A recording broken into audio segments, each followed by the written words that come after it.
पत्ता जिसने मृत्यु को चुनौती दी, the leaf that defied death. उस भूमि में जहां समय विचार से भी धीमा बहता है और देवता प्रातः की धुंध में चलते हैं, वहां एक वैद्य रहता था, भानु नामक, जिसके औषधि पत्ते प्राचीन रहस्य फुसफुसाते थे और हुज स्पर्श में जीवन की स्मृति होती थी। वह केवल शरीर नहीं, हृदय भी ठीक करता था, क्योंकि उसके लिए पीड़ा कोई शत्रु नहीं, एक शिक्षक थी।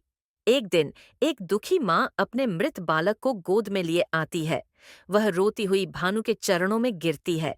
माँ धीरे से। कहते हैं आप असंभव को भी ठीक कर सकते हैं, कृपा करें। भानु बालक के समीप बैठता है।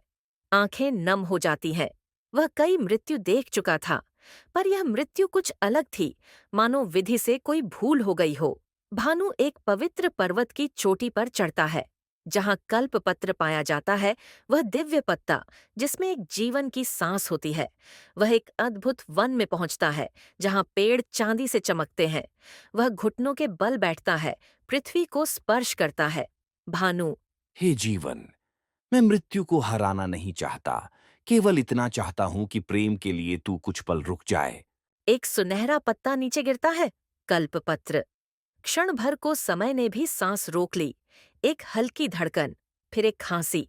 बालक धीरे से उठ बैठता है। यह कोई जादू नहीं था, यह कोई शक्ति नहीं थी। यह वह प्रेम था जिसने मृत्यु को भी झुका दिया। रात को भानु स्वप्न में यमराज को देखता है, गंभीर, शांत और दिव्य। यमराज। तूने कल्प वृक्ष से जीवन उधार लिया है, इसका मूल्य होता है। भानु विनम्रता से झुकता है। तो फिर मेरी आयु ले लीजिए प्रभु। मैंने अमरता नहीं मांगी, केवल कुछ क्षणों की कृपा। यमराज मुस्कुराते हैं। यमराज। जो स्वयं अपना जीवन देता है उसे मैं नहीं लेता।